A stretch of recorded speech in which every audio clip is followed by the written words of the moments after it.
Hello friends, NB એજ્યુકેશનમાં આપનું સ્વાગત છે. હું છું બામણિયા નયન. વિડીયોને લાઇક કરો, સબસ્ક્રાઇબ કરો અને શેર કરો. ધોરણ 11 વિષય આંકડાશાસ્ત્રના પહેલા ચેપ્ટરમાં માહિતીનું એકત્રીકરણ કે માહિતી એકત્ર કેવી રીતે કરવી અને આંકડાશાસ્ત્રનો ટૂંકો પરિચય આમાં શીખવાનું છે. સૌપ્રથમ તો કે આંકડાશાસ્ત્રની વ્યાખ્યા શીખીએ. તો કે આંકડાશાસ્ત્રની જુદી જુદી ઘણી વ્યાખ્યા છે.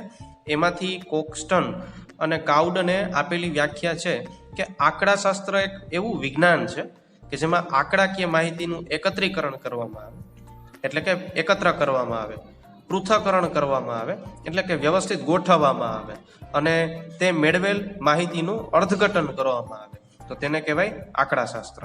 એટલે ટૂંકમાં કહીએ તો કે આંકડાશાસ્ત્ર એક એવું વિજ્ઞાન છે કે જે માહિતીનું એકત્રીકરણ, પૃથ્થકરણ અને અર્થઘટન કરે છે.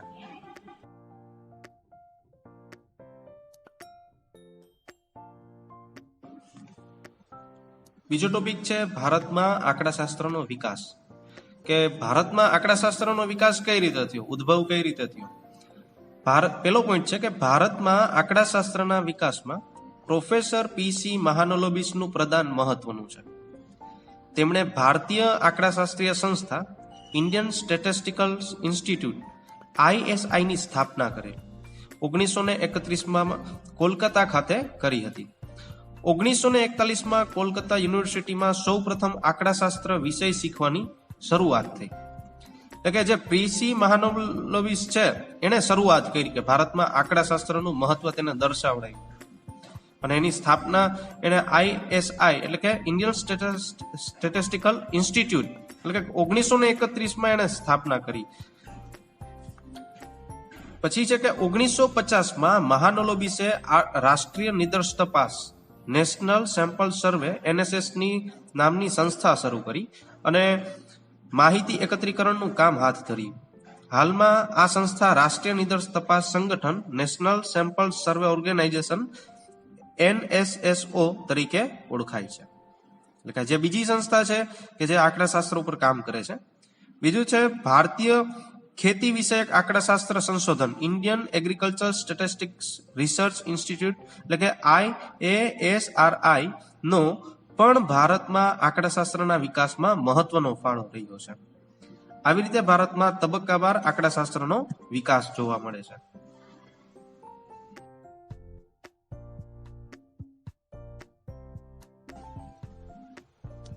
સમષ્ટિ, જેને કહેવામાં આવશે પોપ્યુલેશન.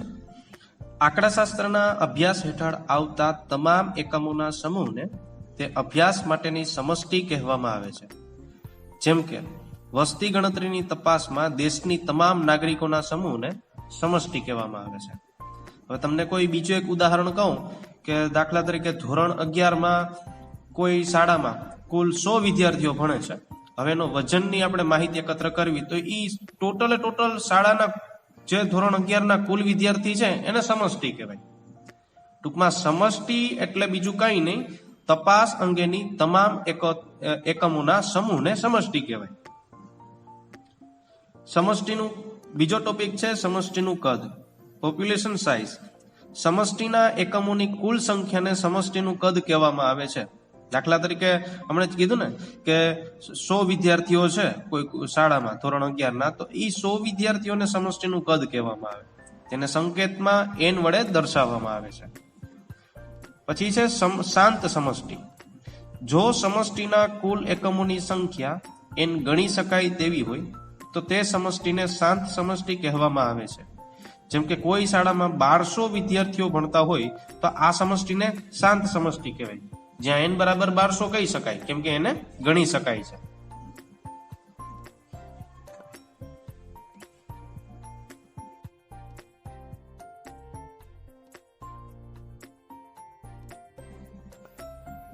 હવેનો ટોપિક છે નિદર્શ. નિદર્શ એટલે કે સેમ્પલ. ઇંગ્લિશ પ્રોપર શબ્દ તમને ખબર પડશે. સેમ્પલ કોને કહેવાય? સાદી ભાષામાં કહીએ તો કે સેમ્પલ એટલે જાજી બધી વસ્તુ એમાંથી આપણે એક વસ્તુ સિલેક્ટ કરીએ એને સેમ્પલ કહેવાય. એવો જ કંઈક અર્થ છે નિદર્શનો કે સમષ્ટિમાંથી કોઈ ચોક્કસ પદ્ધતિ દ્વારા યાદચ્છિક મતલબ ભેદભાવ વગર યાદચ્છિક રીતે પસંદ કરેલા એકમોના સમૂહને નિદર્શ કહેવામાં આવે છે. જેમ કે કોઈ શાળાના 900 વિદ્યાર્થીઓમાંથી યાદચ્છિક રીતે પસંદ કરેલા 90 વિદ્યાર્થીઓનો સમૂહ છે એ નિદર્શ છે. બરોબર. આગળનો ટોપિક હમણાં શીખી ગયા સમષ્ટિ. સમષ્ટિ એટલે તો કે તપાસ અંગેના તમામ એકમોને સમષ્ટિ કહેવાય. અને એમાંથી અમુક સેમ્પલ લઈ અને આપણે એનું જ તપાસ કરીએ અને આખી સમષ્ટિનું તારણ કાઢીએ તો જે અમુક સેમ્પલ લીધા એને નિદર્શ કહેવાય. હમણાં ઉદાહરણ જોયું ને કે 900 વિદ્યાર્થીઓમાંથી 90 વિદ્યાર્થી પસંદ કર્યા, તો 900 વિદ્યાર્થી છે એ સમષ્ટિ છે અને 90 વિદ્યાર્થી છે એ નિદર્શ છે. હવે છે નિદર્શનું કદ. નિદર્શના એકમોની કુલ સંખ્યાને નિદર્શ કહે છે. તેને સંકેતમાં n વડે દર્શાવવામાં આવે છે. જેમ કે કોઈ કારખાનાના 300 કારીગરોમાંથી આંકડાકીય શાસ્ત્રીય પદ્ધતિ વડે 30 કારીગરો પસંદ કરીએ તો નિદર્શનું કદ કેટલું થાય? n બરાબર 30 થશે.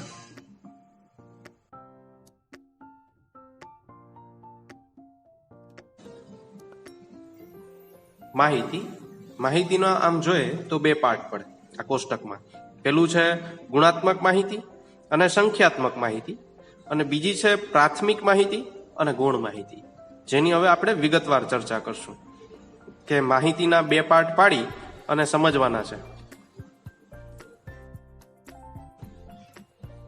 માહિતીનો અર્થ, જેને ડેટા કહેવાય, સમષ્ટિ કે તેમાંથી પસંદ કરેલા નિદર્શના એકમો પર વ્યાખ્યાયિત ચલલક્ષણની તપાસ દ્વારા મેળવેલા પરિણામોના સમૂહને માહિતી કહેવામાં આવે છે. થોડીક સૈદ્ધાંતિક વ્યાખ્યા આપી. ઉપર આપણે સમષ્ટિનો મતલબ શીખી ગયા, નિદર્શનો પણ અર્થ શીખી ગયા. હવે દાખલા તરીકે કોઈ વિદ્યાર્થી છે એના વજનની માહિતી આપણે લીધી, તો એ વજનની જે એકત્ર કરેલ આંકડાઓને માહિતી કહેવાય. વિદ્યાર્થીઓના ગુણના આંકડા લીધા આપણે કોઈ પણ તારણ મેળવવા માટે, તો એ જે ગુણના આંકડા એકત્ર થયા એને કહેશું માહિતી.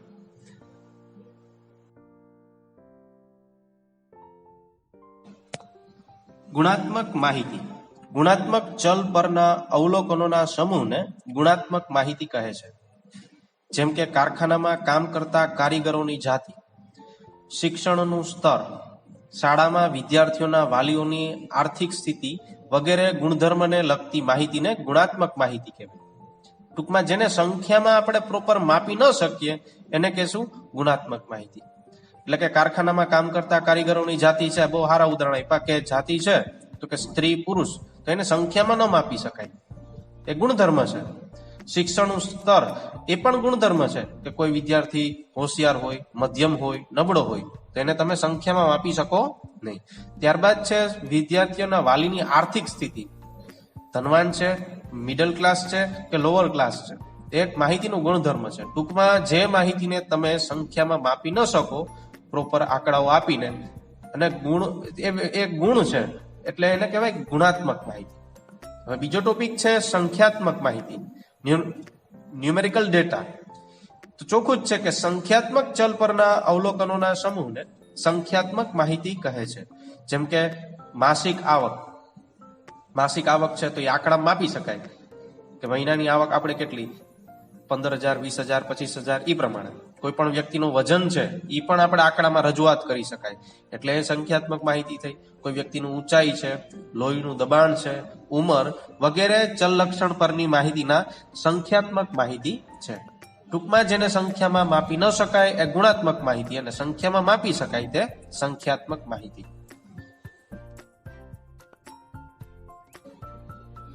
પેલો ટોપિક છે પ્રાથમિક માહિતી, એટલે કે પ્રાઇમરી ડેટા. જ્યારે કોઈ અધિકૃત સંસ્થા કે સંશોધક પોતાની જાતે કે અન્ય કોઈ વ્યક્તિ કે સંસ્થાની મદદથી પ્રથમ વખત માહિતી મેળવે તો તે માહિતીને પ્રાથમિક માહિતી કહે છે. એટલે કે જેમ કે NSSO દર 10 વર્ષે ભારતની વસ્તી ગણતરીની જે માહિતી મેળવે તે પ્રાથમિક માહિતી કહેવાય. હવે ટૂંકમાં કહીએ તો કે પ્રાથમિક માહિતી તો કે કોઈ એક વ્યક્તિ કે કોઈ સંસ્થાએ પોતાની રીતે પ્રથમ વખત જે પોતાના ઉપયોગ માટે માહિતી એકત્ર કરે તો તેને કહેવાય પ્રાથમિક માહિતી. બરાબર. કે પછી છે ગૌણ માહિતી. એમાં કીધું જ્યારે કોઈ અધિકૃત સંસ્થા કે સંશોધક બીજી કોઈ સંસ્થાએ એકઠી કરેલી માહિતીનો ઉપયોગ કરે, ખાસ ધ્યાન, બીજી કોઈ સંસ્થાએ એકઠી કરેલી માહિતીનો ઉપયોગ કરે, તેના અભ્યાસ માટે કરે, તો તેને અધિકૃત સંસ્થા કે સંશોધક માટે તે માહિતી ગૌણ માહિતી કહેવાય. જેમ કે વસ્તી ગણતરીની મેળવેલ માહિતીનો ઉપયોગ આયોજન આયોગ દેશની આર્થિક યોજના તૈયાર કરવા માટે કરે, તો આયોજન આયોગ માટે તે માહિતી ગૌણ માહિતી બને છે. એટલે ખબર પડે તો કે સાવ સામાન્ય મુદ્દો છે કે પ્રાથમિક માહિતી મતલબ કે પ્રથમ વખત જે વ્યક્તિ પોતાના ઉપયોગ માટે માહિતી મેળવે તો એ પ્રાથમિક માહિતી કહેવાય. અને ગૌણ માહિતી એટલે જે પ્રાથમિક માહિતી જે વ્યક્તિઓ એકઠી કરેલી છે એમાંથી જે માહિતી મેળવે એને કહેવાય ગૌણ માહિતી, સેકન્ડરી ડેટા. એટલે કે પ્રથમ કોઈ મેળવેલી માહિતીનો આપણે સીધો એની મેળવેલી માહિતીનો આપણે ઉપયોગ કરીએ તો એ થઈ ગૌણ માહિતી. ફોર એક્ઝામ્પલ કે ન્યૂઝપેપર આવે, આપણે છાપા આવે તો ન્યૂઝપેપરના જે રિપોર્ટર છે એ માહિતી એકત્ર કરે તો એ થઈ પ્રાથમિક માહિતી. અને હવે આપણે ન્યૂઝપેપર વાંચવા બેસીએ અને આપણા માટે જે ન્યૂઝપેપરમાં જે માહિતી મેળવેલી છે તો ઈ આપણે દ્વારા જે માહિતી મળે એ ગૌણ માહિતી કહેવાય આપણા માટે. એટલે કે જે પહેલી વાર માહિતી મેળવવામાં આવે એ પ્રાથમિક માહિતી, અને મેળવેલ માહિતીનો બીજા કોઈ વ્યક્તિ ઉપયોગ કરે તો એ બીજા વ્યક્તિ માટે ગૌણ માહિતી થઈ કહેવાય.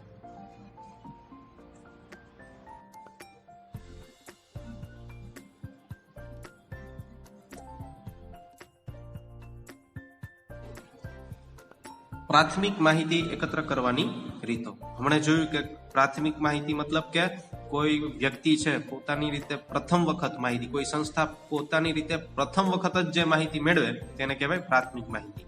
હવે કઈ રીતે મેળવી શકાય? તેમાં પેલું છે પ્રાથમિક પ્રત્યક્ષ તપાસની રીત. સંશોધક જાતે અથવા તેણે નિમેલ આગણક એટલે વ્યક્તિ તપાસના સ્થળની રૂબરૂ મુલાકાત લઈ માહિતી મેળવે તો તેને કહેવાય પ્રત્યક્ષ તપાસ, જાત તપાસ કરી. બીજું છે પરોક્ષ તપાસની રીત. સંશોધક કે આગણકને બદલે ત્રાહિત વ્યક્તિ કે સાક્ષી ની મદદથી જરૂરી માહિતી મેળવવામાં આવે છે તો તેને કહેવાય પરોક્ષ તપાસની રીત. ત્રીજી છે પ્રશ્નાવલીની રીત. અભ્યાસના હેતુને અનુકૂળ પ્રશ્નોની એક યાદી બનાવી જે તે પ્રશ્નની સામે તેનો જવાબ લખવા માટે જગ્યા રાખી પ્રશ્નાવલી તૈયાર કરી માહિતી મેળવવામાં આવે છે. આમ પ્રશ્નાવલી દ્વારા માહિતી મેળવવાની બે રીત છે, કે આગણક દ્વારા અને ટપાલ દ્વારા. ટૂંકમાં એક કાગળમાં પ્રશ્ન પૂછવાના અને પ્રશ્ન પૂછીને એ લોકો જવાબ આપે તો એ થઈ પ્રશ્નાવલીની રીત, કે જેમાં આગણકો એટલે કોઈ વ્યક્તિ દ્વારા પણ પ્રશ્નાવલી તૈયાર કરવામાં આવે અને ટપાલ દ્વારા પ્રશ્નો પણ પૂછવામાં આવે. પ્રશ્નો ટપાલમાં લખી અને સામેની વ્યક્તિને મોકલવામાં આવે અને એના જ જવાબ એ ટપાલ દ્વારા આપણે મોકલે તો એ થઈ ટપાલ દ્વારા માહિતી. આમ પ્રાથમિક માહિતી એકત્ર કરવાની ત્રણ રીત છે. એક પ્રત્યક્ષ તપાસની રીત, બીજી પરોક્ષ તપાસની રીત અને ત્રીજી છે પ્રશ્નાવલીની રીત.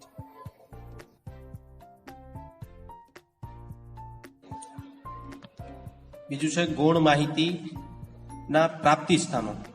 ગૌણ માહિતી આપણે મતલબ એનો અર્થ શીખી ગયા કે ગૌણ માહિતી એટલે કોઈ વ્યક્તિએ એકત્ર કરેલ માહિતીનો આપણે એનો સીધો ઉપયોગ કરીએ તો એ છે ગૌણ માહિતી આપણા માટે. કોકની મેળવેલી માહિતીનો આપણે ઉપયોગ કરીએ તે ગૌણ માહિતી. હવે એના પ્રાપ્તિ સ્થાન તો કે સરકારી પ્રકાશનો, બીજું અર્ધ સરકારી પ્રકાશનો, ત્રીજું આંતરરાષ્ટ્રીય સંસ્થાના પ્રકાશનો, ચોથું સંશોધક સંસ્થાના અહેવાલો, પાંચમું સ્થાનિક સ્વરાજ્યની સંસ્થાઓ અને સ્વાયત્ત શિક્ષણ સંસ્થાઓના અહેવાલો, છઠ્ઠું છે વ્યાપારી અને વ્યાવસાયિક સંસ્થાના પ્રકાશનો, સાતમું છે સામાયિકો અને વર્તમાન પત્રો તથા આઠમું છે બિન પ્રકાશિત માહિતી. ત્યારબાદ છે ગૌણ માહિતીના ઉપયોગ માટેની સાવચેતી. બરાબર ને? આપણે જે માહિતી આપણે ખુદ જાતે તપાસ કરીએ અને મેળવેલી માહિતી આપણા માટે ભરોસાપાત્ર હોય, પણ ગૌણ માહિતી મતલબ કોકે એકત્ર કરેલ માહિતીનો આપણે ઉપયોગ કરીએ તેમાં સાવચેતી રાખવી પડે, નકર ખોટા પણ નિર્ણય લેવાઈ જાય. એટલે કે એના માટે કઈ સાવચેતી કે કોકે માહિતીનો એકત્ર કરીને આપણે એનો ઉપયોગ કરીએ તો આપણે જરૂરી ધ્યાન રાખવું કે ગૌણ માહિતીનો ઉપયોગ કરતા પહેલા આ સાવચેતીઓ જરૂરી ધ્યાન રાખવી. પેલું છે માહિતી મેળવનાર અને માહિતીનું પ્રાપ્તિ સ્થાન. ક્યાંથી માહિતી કોણે મેળવી અને એ ક્યાંથી મેળવી. બીજું છે મેળવેલ માહિતીનો હેતુ કયો છે. ત્રીજું છે માહિતીનો સમયગાળો પણ મહત્વનો છે. ચોથું છે માહિતીનું કાર્યક્ષેત્ર, વિસ્તાર અને માહિતીના પદોની વ્યાખ્યા. પાંચમું છે માહિતી આગણિત છે કે કેમ, અને છઠ્ઠું છે માહિતી મેળવવાની પદ્ધતિ. અહીંયા આપણું આંકડાશાસ્ત્રનું પહેલું ચેપ્ટર જે માહિતીનું એકત્રીકરણ છે એની થિયરી પૂર્ણ થાય છે. વિડીયો લાઈક કરો, સબસ્ક્રાઇબ કરો, શેર કરો. Thank you very much. Have a nice day.